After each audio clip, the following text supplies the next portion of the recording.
Hey, what's up, everybody? Jazz Roganzo here. Another What's Next. Happy Saturday. And also, this is the weekend edition. With so many stories that have come out this week, I try to cover as many as possible, but unfortunately, there are too numerous because they just come out so fast and furious. I try to lighten it up, but sadly, that's not the case. I started a segment earlier this week called Assume the Position. Yes, as we all know what that means. And unfortunately, we're going to have to assume the position. So let's just jump right into it because, here we go. This comes out of Outkick. ESPN takes a moment of silence in protest of Don't Say Gay. Yes, ESPN woke, those lovely people who talk about everything but sports. This is an update. ESPN's Ellie Duncan, who accused Sage Steele of not being black enough, says it's unfair to families that teachers can't discuss the gayness with young children. In addition, ESPN has not responded to several requests for comment from Outkick. Shocker. This comes from Bobby Barack. She's getting very upset that teachers can't talk to very young children about sex and sexual orientation, and men can be women.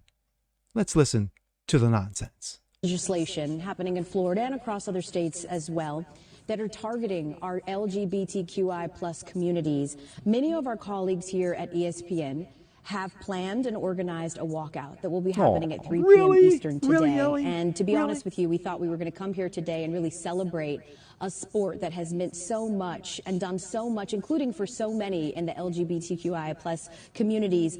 But we understand the gravity of this legislation and also how it is affecting so many families across this country. And sorry, but my bullshit meter just broke. Let's continue. Ellie Duncan, who is angry that teachers can't talk about sex and transgenderism with 6-year-olds, has no comment on a man dominating women's sports. Oh, we're going to get to that. Friday, two ESPN broadcasters took a moment of silence during the NCAA women's tournament in protest of Florida's parental rights education bill. Yes, we don't want that being taught. Nonsense from kindergarten to third graders, but no, I'm triggered. Let's listen to more nonsense. Courtney Lyle, Carolyn Peck. Now, normally at this time, we would take a look back at the first half, but there are things bigger than basketball that need to be addressed at this time. Our friends, our family, our coworkers, the players and coaches in our community are hurting right now. And at 3 o'clock, about 8 minutes ago, our LGBTQIA plus teammates... They're hurting! Are you kidding? They're hurting! Including our company's support in opposition to the parental rights... Stop it. Stop it. Stop it. And once again, ESPN continues to make a complete ass out of themselves over and over and over again. In the meantime, staffers at DisneyWoke, ESPN's parent company, are staging walkouts over the matter. Disney chief Bob Chapek, who even broke down because he bent the knee, he bent over with no KY, even apologized to the woke for not condemning this bill hard enough last week. Yes, because he chose to stay in the middle, decided to say, hey, you know what, hands off? Oh, no. The woke mob can't have that, can they? So Disney is leading the pushback. You think that reading this, that the bill must be either vile or discriminatory. Nope, it's neither. The so-called Don't Say Gay bill requires that teachers don't discuss sexual orientation and gender identity with children in the 3rd grade and younger. That's it. However, the Democrats and the press say the bill is homophobic and transphobic. Therefore, wokesters like these two women are against it, and thus now support teachers who are sexually indoctrinating very young children. Yes, because the continuing indoctrination of our children, that's what counts. Last week, Florida Governor Ron DeSantis, Ron Macho Man Savage, responded to the public protest and saying, here's what I can tell you. State of Florida, we're not going to allow to inject transgenderism, this nonsense, into kindergartens. First graders shouldn't have woke gender ideology imposed in their curriculums. And that is what we're standing for, because we're standing for the kids. We're standing for the parents. The chance that I'm going to back down on my commitment to students and back down from my commitment to parents simply because of fraudulent media narratives or pressure from the woke, chances are zero.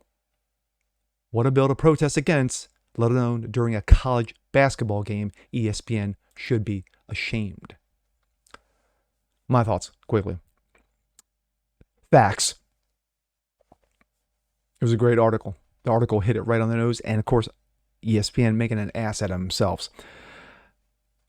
Remember when the new president of ESPN a few years ago, about 2-3 years ago, came in and wanted to clean house, clean slate in regards to the political nonsense that would be in spewage all over ESPN, instead of getting back to what sports is talking about sports. And it worked for the first year. That's exactly what they did. They fired the stupidity and the nonsense, and they got back to sports and talking about only sports with a sprinkling of politics. But now, once again, the dike is broke, and it's all woke, woke, woke, woke, woke. So when you have a man dominating college swimming, like I said, we'll talk about that. And when you have a moment of silence, yes, because we can't have a moment of silence for the 50,000 plus military that are homeless. We can't have a moment of silence for men and women, children getting killed in the streets because of urban crime. No, we can't have a moment of silence because of the people in Ukraine who are dying trying to protect their country. No. We can have a moment of silence that actually are real moments of silence. Parents who've lost children, brothers, sisters, mom and dads, uncles, aunts, grandparents who have died because of the coup. No, we can't have silence because of that. We have to have silence because of stupid shit like this. And once again, this is exactly why ESPN has lost subscribers by the busloads, because ESPN is trash. And with that being said, I'm Jasper Gonzo. This is What's Next. Want to see more just like this? Please leave a comment below, like it, share it, subscribe to it. And we'll catch you guys again real soon. Peace.